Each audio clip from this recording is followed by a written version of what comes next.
please join me in giving a very exciting welcome to our new friend of school nutrition, Steve Censky. Thank you.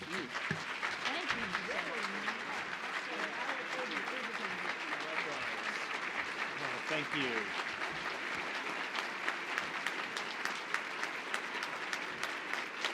Thank you. Thank you.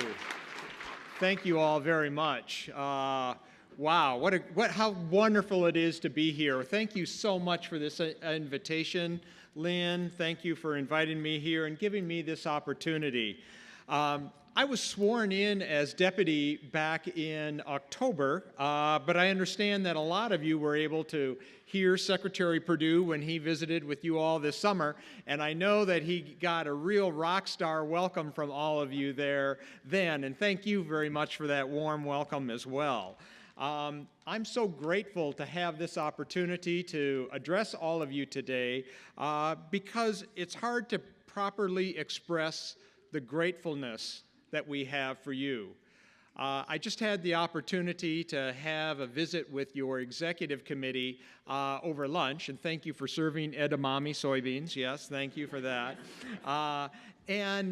We had a great opportunity to discuss some of the issues that are facing you and your association and your schools, and it was so great to hear one-on-one that. It was also great to hear the passion that everyone around the table exuded about serving youth, about serving healthy meals so that they can learn, so that they can thrive, so that they can succeed in not only in school and in their education and their other activities, but it's really about succeeding in life. You're on the front lines of serving our children, and we know that the work that you do is tough, but the impact that you have is great. So on behalf of Secretary Perdue and I, thank you. Thank you for the work that you do every day, showing up every day, and making a difference in kids' lives. You're making a difference in the lives of 30 million young people that are going to be our next generation, and that's something about which you can feel very proud. Since this is my first time to be able to speak to you, I'd like to tell you a little bit about myself. As Lynn said, this is my first time being here, but I grew up in Jackson, Minnesota, outside on a farm outside of Jackson, Minnesota, and I am, yeah, thank you for the shout out from the Minnesotans there. And I grew up eating school lunch every school day from first grade through 12th grade, and really got to enjoy the tasty and healthy meals that our school food service professionals provided. After that, after college, I came to Washington, D.C., worked on Capitol Hill for Senator Abner from South Dakota, and then there's one person here from South Dakota. Thank you, Gay. I met Gay earlier. And then worked in both the Reagan and then the George H.W. Bush administrations. Eventually became administrator of the Foreign Agricultural Service at USDA, so in charge of running our nation's trade and export programs. As Lynn said, for the last 21 years, I've been in St. Louis, Missouri, been CEO of the American Soybean Association, and was just really thrilled to join Secretary Perdue in October as the Deputy Secretary.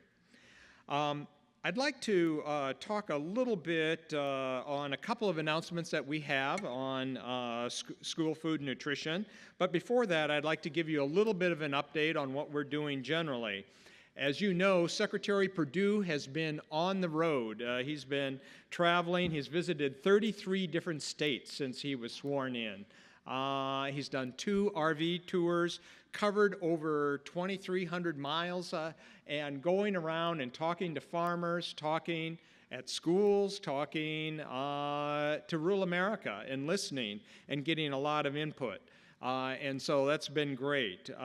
This morning, it was announced that he will be traveling to Iowa tomorrow.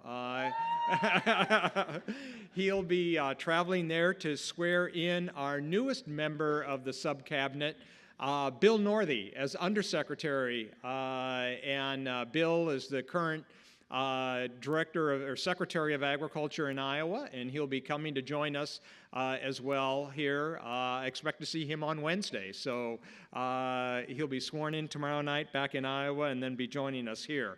And Bill will play a key role as we work on the Farm Bill, farm programs, conservation programs, as well as working on any kind of, along with our folks from our Food and Nutrition Service, on any issues that might be addressed in the next Farm Bill relating to food. And we'll be grateful to have them here.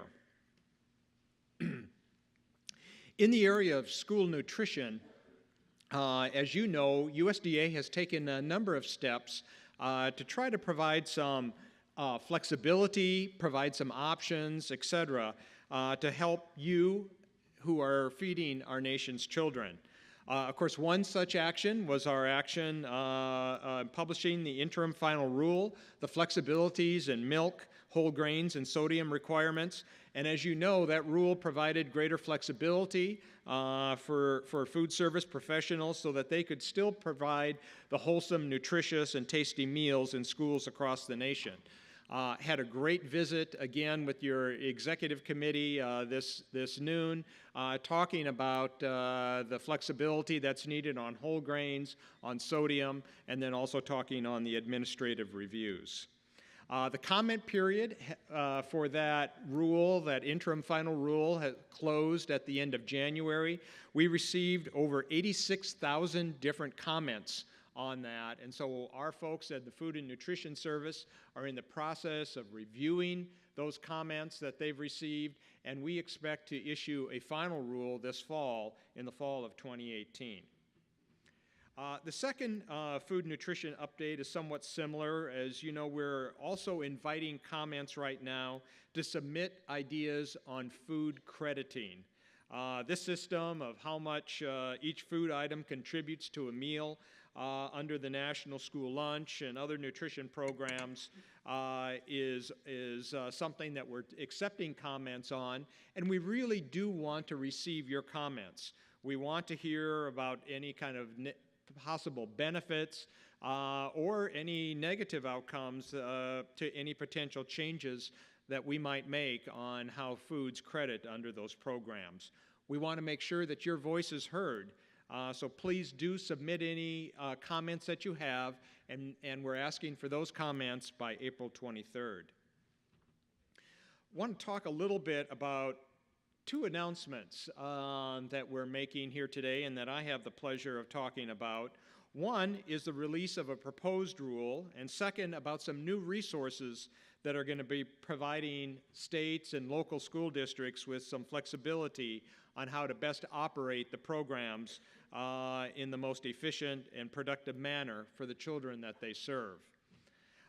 First, children in all communities, big and small, deserve world-class food service. So today, USDA is introducing the Child Nutrition Hiring Flexibility Rule that's going to give states and local school districts the flexibility that they need to operate their school meals programs that make sense and to protect taxpayer dollars. This new rule provides much-needed regulatory relief in school districts with less than 2,500 students. States will have more control over the hiring standards for their school meal staff. USDA understands that local communities know best how to address their needs, and that they should have the flexibility to do that, and that a one-size-fits-all policy from Washington, D.C. doesn't usually work well. We're providing a 60-day comment period on that rule before we'll be developing a final rule. So again, we look forward. Please take a look at that rule and provide us your thoughts and your comments. The second action that we're proud to be rolling out is is something that goes along with that, and that's trying to make sure that you're able to operate your programs as efficiently as possible.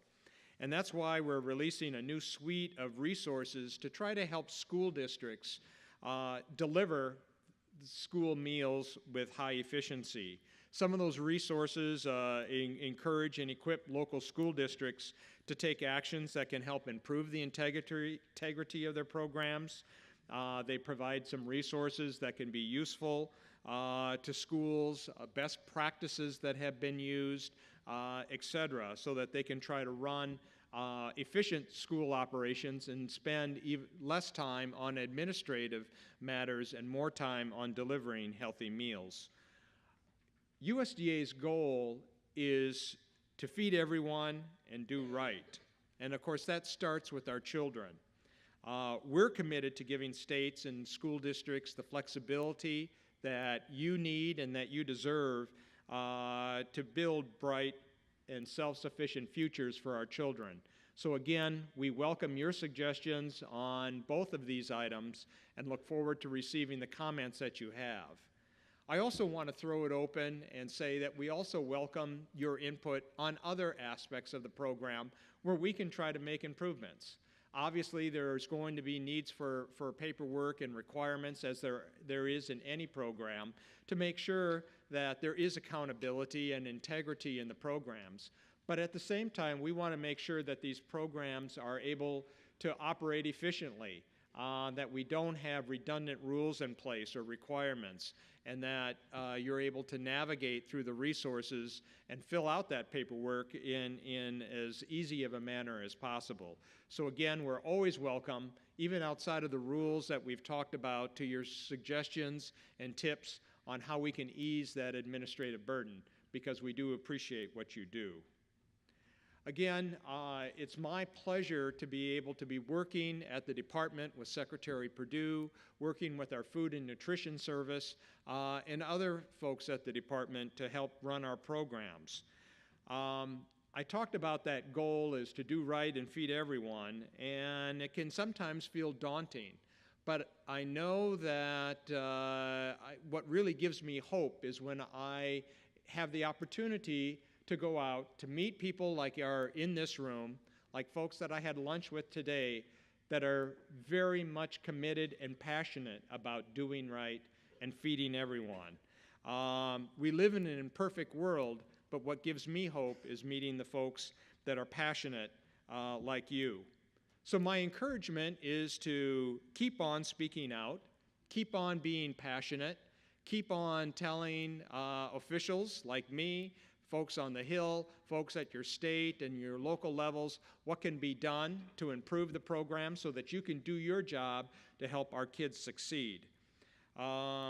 Thank you for this opportunity to be with you, and I wish you the very best with the rest of your program. Thank you again.